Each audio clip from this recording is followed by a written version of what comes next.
Muy bienvenidos a un nuevo capítulo de El sentido de ser universidad. Programas donde he tenido el lujo de poder conversar con personas, distintos académicos de la universidad y que han pasado por esta universidad. Hoy día tenemos un invitado realmente maravilloso donde yo agradezco tener la suerte de poder entrevistarlo. Vamos a conversar con Álvaro Góngora Escobedo. Hola Álvaro, ¿cómo estás? Muy bien, muchas gracias. Muchas gracias por estar aquí. No, gracias por invitarme. Álvaro es doctor en Historia, fue decano de la Facultad de Humanidades y Comunicaciones, ¿no es cierto?, en la universidad y hoy día es académico. Y nos acompaña para tener una linda y rica conversación que la vamos a orientar sobre la verdad. Entonces, yo quiero partir hoy día, Álvaro, preguntándote algo bastante amplio, que quizás parece bastante obvio, pero dentro del mundo de las humanidades o de la historia propiamente tal, ¿cuán relevante es la búsqueda de la verdad? Bueno, yo creo que todas las disciplinas tratan de buscar la verdad. La universidad, todas declaran que buscan la verdad, ¿no? El conocimiento.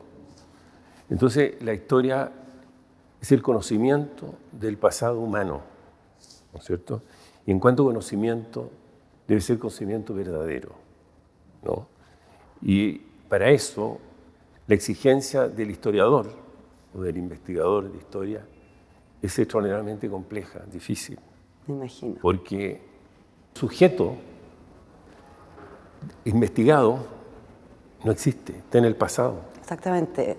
Y se hace ya está muerto, digamos. Claro, se hace desde el presente. O sea, es una relación entre el presente y el pasado. De esa relación, de ese estudio, surge el conocimiento histórico.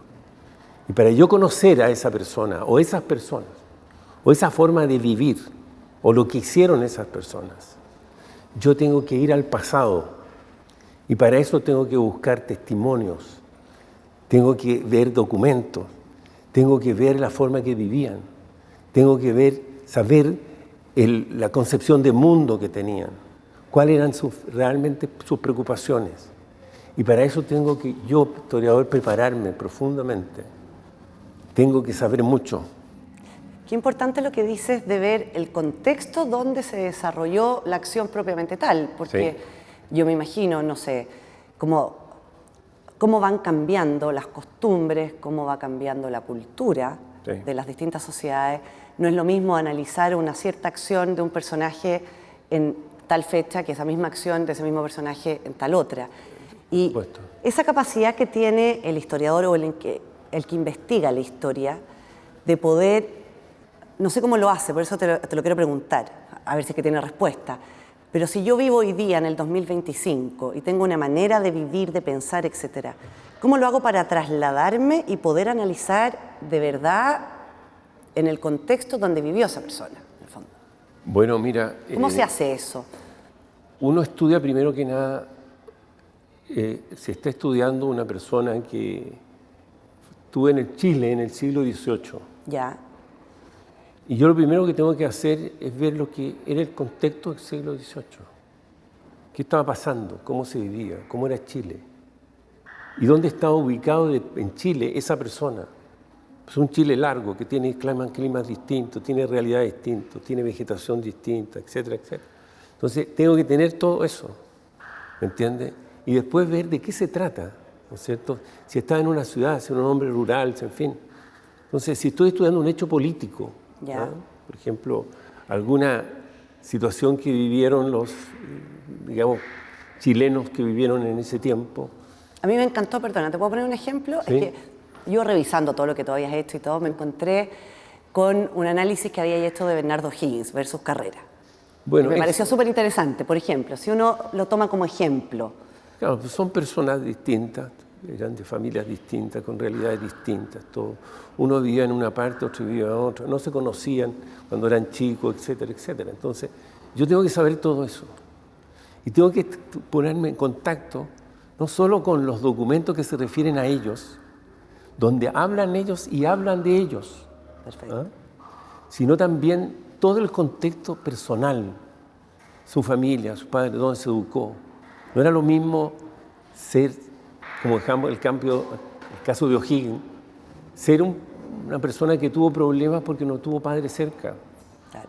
El padre lo vio una sola vez, que fue hijo natural, que vivió cerca de su mamá. Ambrosio era el padre, ¿no es cierto? Ambrosio. Ya. Y que vivió solo cerca de su mamá. Y una hermana, que era media hermana. Perfecto. Y entonces, en cambio Carrera era un hombre de una familia muy importante.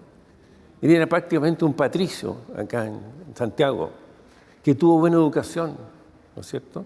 Bueno, se portó mal y se lo mandaron a España, pero fue soldado. Ya. Y fue soldado que luchó contra Napoleón por los ejércitos españoles. Ah, perfecto. Entonces tenía una carrera militar. En cambio, O'Higgins no. Entonces yo tengo que saber todo eso para poder entender en su contexto, exacto, en su vida íntima, quién es. ¿Me entiendes? ¿Quién es O'Higgins y quién es Carrera? ¿Y quién es Carrera? Y para entender el carácter, porque tenía un carácter, porque toda su vida, el carácter uno lo desarrolla en su vida, cómo vivió su vida. Entonces yo me meto en el personaje. Entonces yo tengo que estar preparado, o sea, mi formación previa, me enseñaron instrumentos, me enseñaron técnicas, una metodología, ¿no? Y además tener una formación cultural importante, ¿no es cierto? Y además una formación histórica de los periodos históricos muy importante, leer mucho sobre eso. ¿Para qué? Para que yo con mis capacidades intelectuales, con mi cultura, con mi espíritu abierto a entender lo que hay en esos documentos, porque yo los interrogo los documentos, les pregunto cosas y ellos me dicen la verdad que contienen. Perfecto. Y eso es lo que yo anoto, y empiezo a contar la verdad que contienen. Y yo tengo que aceptar la verdad, y para eso, aunque no era lo que yo esperaba, es parte de la historia y lo tengo que también procesar, ¿te fijas? E integrar a la narrativa que estoy haciendo, a los personajes, a la realidad que estoy estudiando. Tengo que integrar todo eso. Voy armando mi discurso. Claro. Qué gran responsabilidad tienen los historiadores que escriben, porque yo que vengo de otro mundo, nada que ver, la poca historia que sé, porque yo me considero un ignorante en términos de historia y de Chile es poquito, asumo que lo que a mí me enseñan en el colegio en un texto, asumo que si leo algo eso es así, porque asumo que alguien lo investigó, lo que tú estás diciendo. Sí. Para alguien que es historiador y que está metido en eso, ¿te ha pasado alguna vez, me imagino que sí, no sé, te lo pregunto, en que tú leas un texto de alguien que lo escribe como si fuera la verdad y tú digas, no, esto no es así? Esto no es así porque, qué sé yo, tuve la suerte yo de encontrarme con otro documento o con otra cosa. Entonces, la pregunta es, ¿quién valida lo que finalmente se decide que fue? Porque cuando un colegio compra un texto de historia, me imagino que hay una validación de ese texto. Sí. ¿Quién es ese organismo o esa persona? ¿O quién dice, esto lo está contando, sí, con esta verdad? Y este otro puede decir, no, es que esa no es la verdad, es esta. Tratándose el conocimiento histórico, que no es una ciencia exacta. ¿Cierto? Sino es un conocimiento. Perfecto. ¿No? Entonces, la verdad en la historia es el esfuerzo que hace el historiador por conseguir lo más auténtico posible de esa realidad. Entonces, primero que nada, el historiador que escribe el libro, ¿no es cierto? La fuente que consultó, ¿no? Bueno, también la preparación que tenía, quién era, en fin, toda la preparación que llevó. Y lo que uno obtiene de él, o sea, si es verdaderamente honesto en su elaboración y dice realmente lo que obtuvo y no crea por su cuenta que ojo, ocurre eso.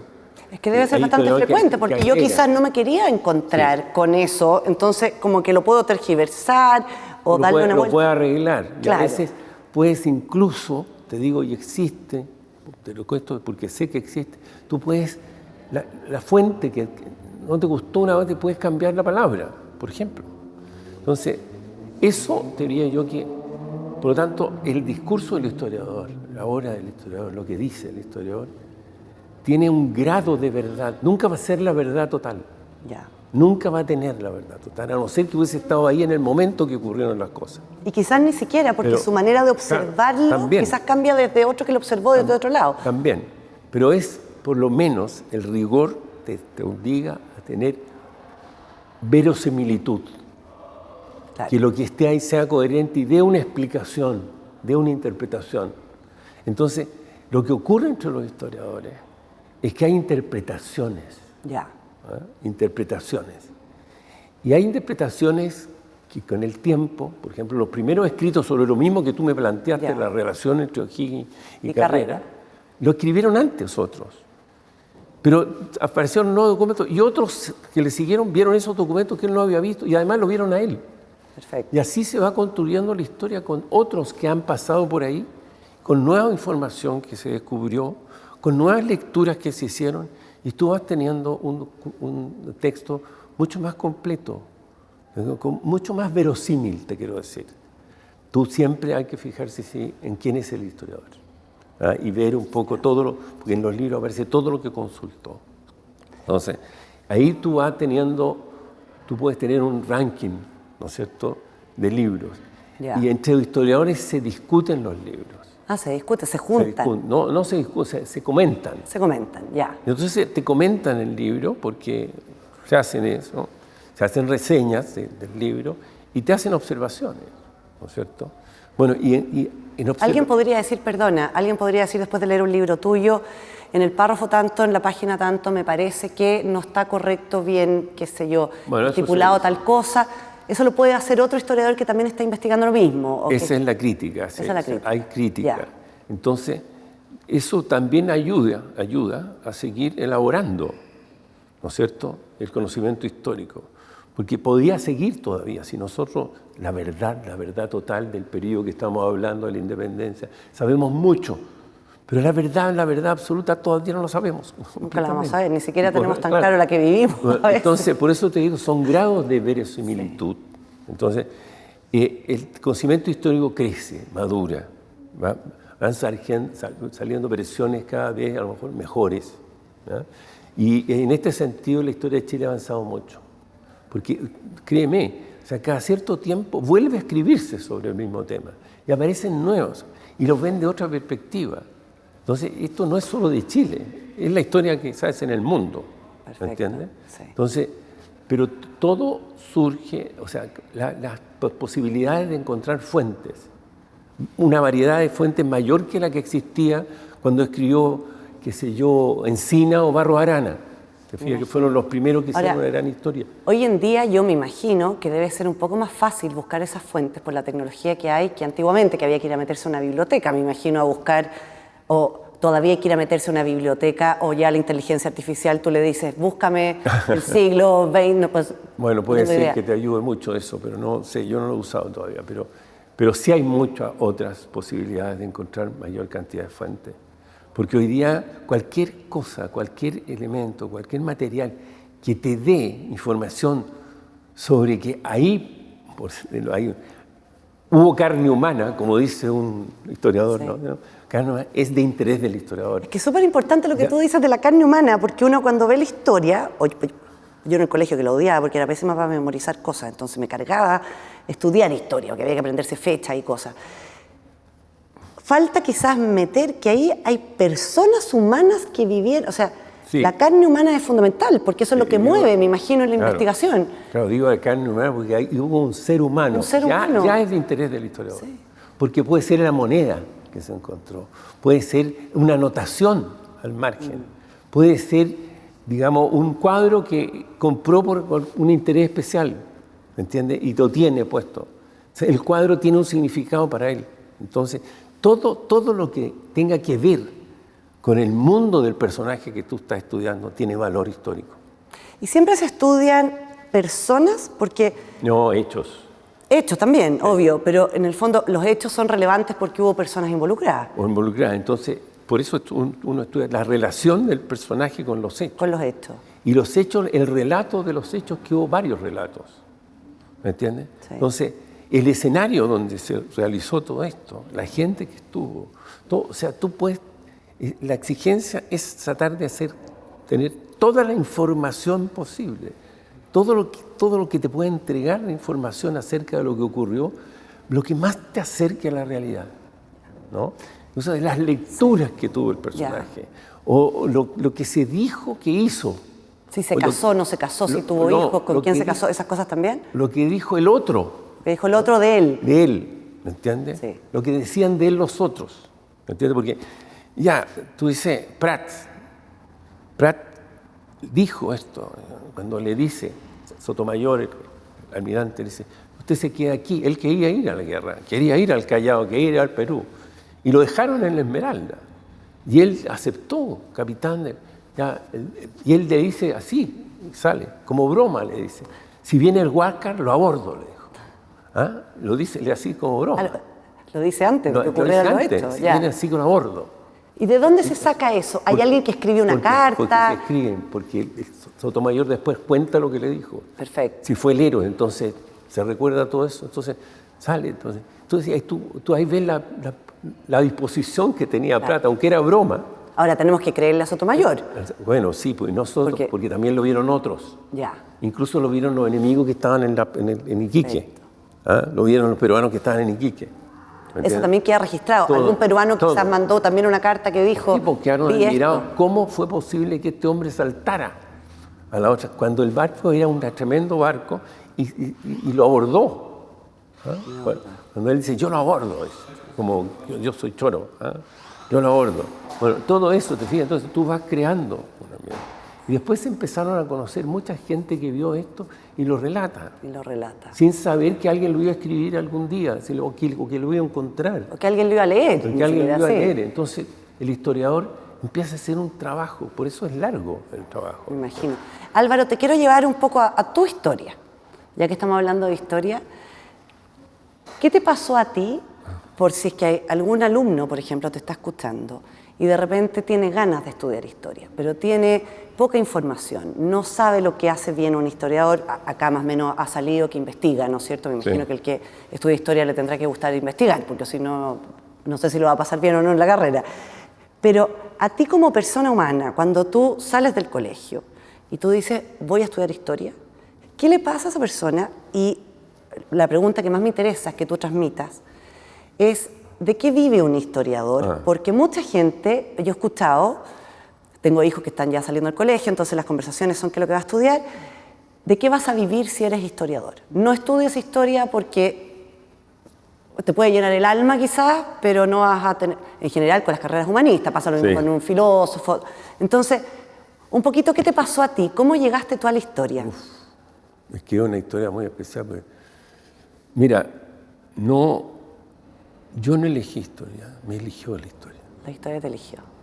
Te voy a decir por qué, porque yo, bueno, estaba en tiempo joven, en fin, que como eran los jóvenes, yo había tenido amigos que eran músicos en el colegio y él tenía un conjunto, yo me metí con ellos, empecé a tocar guitarra, porque ya, en ese tiempo había muchos de estos festivales juveniles. ¿Te gusta la música entonces? Me gustaba, me gusta, pero me gustaba al punto de que traté de hacer, entonces nos componíamos canciones y las sometíamos a prueba y me fue más o menos bien, qué sé yo, porque otros cantaban mis canciones, no cantaba yo, pero otros. Entonces, ¿esto es saliendo del colegio o en el colegio? Estábamos terminando el colegio. ¿En qué colegio estabas? No, yo estaba en un liceo. Ya. Estuve en el Liceo Viña del Mar, después estuve en el Liceo Pato, porque mi padre lo cambiaban de parte, entonces teníamos. Ya. Y me senté al lado de un compañero que era chelista y que entonces la música y que salimos del colegio y salí con la música aquí. Entonces quise estudiar música. Ya. Y la música en la Católica de Valparaíso estaba recién empezando, era el año 1 de la escuela. Ya. Y a mí no me gustó la escuela. ¿Ah? Y mi amor por la música no fue tan grande, entonces no me gustó la escuela y me dije, me voy a retirar. O sea, pero también se podía postular, uno tomaba cursos, se podía cambiar por dentro. Ya. Entonces tomaba cursos de historia, tomaba cursos de derecho, yo tomé 2 cursos de historia, 2 cursos de derecho, 2 cursos de música. Ya. ¿Historia de la música o no? Independiente, otras cosas de historia. No, todavía no eran cursos así más técnicos de historia, de música. Entonces, yo fui a las clases de cada carrera y di los exámenes, y también de todo otro. Entonces tú esperas el fin del semestre y ves si aprobaste los cursos. Yo aprobé historia. Y además ahí está el punto, que yo hago clases de historia medieval con un profesor que era extraordinario. Y yo extraordinario. Pero extraordinario, así, famoso, o sea, Héctor Herrera era medievalista. y la clase era extraordinaria, porque él personalmente hacía una clase muy buena. Y yo di un examen muy bueno. Y él me preguntó, mire, yo a usted no lo he visto permanentemente en la escuela. ¿Por qué no? Le dije, no, aquí yo tomé su curso y es otro. Y tomé el curso porque me interesó la historia medieval, pero me dijo, ¿y usted por qué estudia esto, música? Si usted tiene todo para estudiar historia, me dijo, tiene todas las capacidades para poder hacerlo, usted ha dado un examen muy bueno. Entonces piénselo bien, me dijo. Qué importante un profesor, un buen profesor. Y si le gusta la historia, además le gusta la música, a mí también me gusta, me dijo, usted puede estudiar historia de la música, puede especializarse. Mi hermana se especializó en historia de la música. Bueno, con eso salí del examen, que me saqué el 7. Ya. Y yo salí como por el aire. Obvio. Y de ahí empezó todo. Y al próximo año ya estaba en historia. Ahí tenía 18, 19 años. No, sí, 18 años tenía. 18 años. Y ahí empezó toda la historia del cuento. Y ahí te metiste a estudiar historia en Valparaíso, entonces. En Valparaíso. Ya. ¿Y la carrera de historia duraba los mismos 5 años que duró 5 ahora? anos. Ya, 5 años. Y después de eso, tu primer trabajo como historiador. Vamos a lo práctico, así como que ya salimos de la carrera. Ahora, ¿dónde trabajas? No, me voy a saltar la historia. Ya. Porque mi primer año no fue tan bueno. Mi primer año no fue tan bueno porque me pasó una cosa que me distrajo mucho, nada más. Ya, ok. Ya, pero el segundo año, cuando miré las papeletas, dije, no puede ser. Esto hay que tomarlo en serio. Y me puse como enfermo el segundo año hacia arriba. Ya. Y fue alumno empecé a hacer alumno hasta que el tercero ya era alumno de 6 y terminé alumno de 7. Porque me metí a un curso, armamos con un amigo un grupo de estudio que todos teníamos que ser muy buenos y por lo tanto me sirvió mucho y terminamos muy bien. Y dimos ambos, con el amigo que lo hicimos, estudiaron las mismas cosas, o sea, el mismo tema pero con investigaciones aparte, distintas, los mismos temas, y al final dimos el examen de grado los dos juntos y los dos los sacamos 7 y fuimos... ¿Ese amigo cómo se llama? Jorge Osorio. ¿Sigue vivo? Vivo, sí. Y vamos a mandar saludos a Jorge Osorio. Está en Valparaíso. Terminamos con una tesis que fue muy buena, en fin, etcétera. Nos felicitaron. Y fuimos a un momento de una generación que hubo, que fue recordada después. Entonces tuve la pregunta original tuya, ¿qué hace uno? Yo tenía perfecta conciencia de que siendo licenciado en Historia no era mucho, ¿no?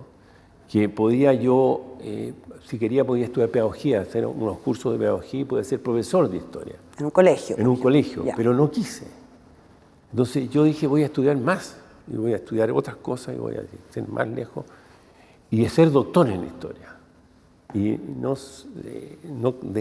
mira, hice todo para llegar a ser doctor en Historia. ¿Y el doctorado en Historia son otros 5 años? No, me pasó una cosa, que yo empecé a estudiar otras cosas que me podían llevar por otro camino, y empecé a estudiar ciencias sociales o ciencia política. Ciencias sociales. Y en un instituto que había aquí en Santiago, que era el Instituto de Doctrina y Estudios Sociales, que era ILADES, Instituto Latinoamericano, que hoy día es la Universidad Alberto Hurtado, porque era de los jesuitas, eso. Y yo iba a irme a Bélgica, iba a irme a Alemania con una beca.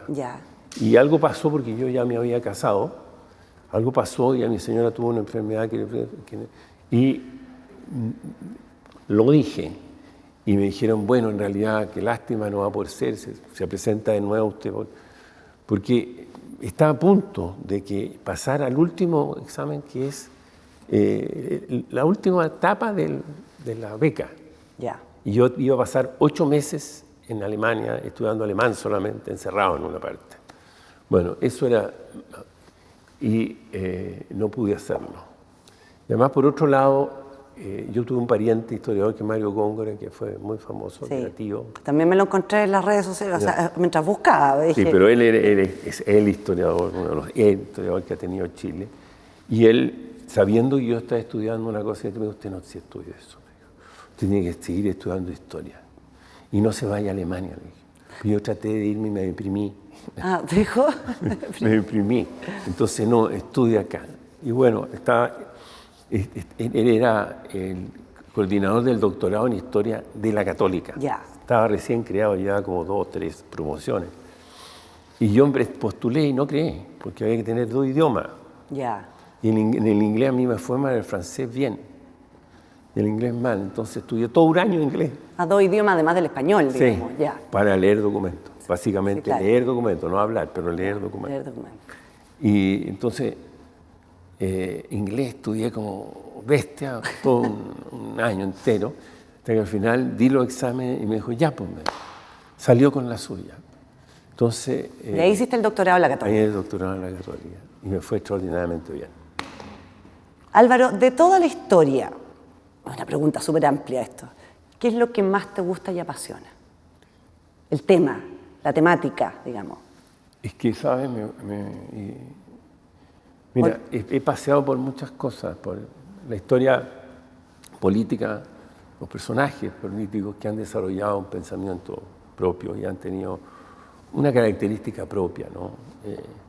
¿Te gusta la historia política, entonces, de personajes políticos? No, también social. Bueno, de hecho, yo te voy a decir una cosa, hice una cosa completamente social, mi tesis doctoral. Ya. Mi tesis doctoral fue la primera tesis doctoral que se hizo. No, perdón, no es que me esté... No, cuéntame, pero sí sino que resultó, resultó ser un tema que no lo había tratado nadie. ¿Qué es lo que era? La prostitución. La prostitución. ¿En Chile o en el mundo? En Chile. En Chile.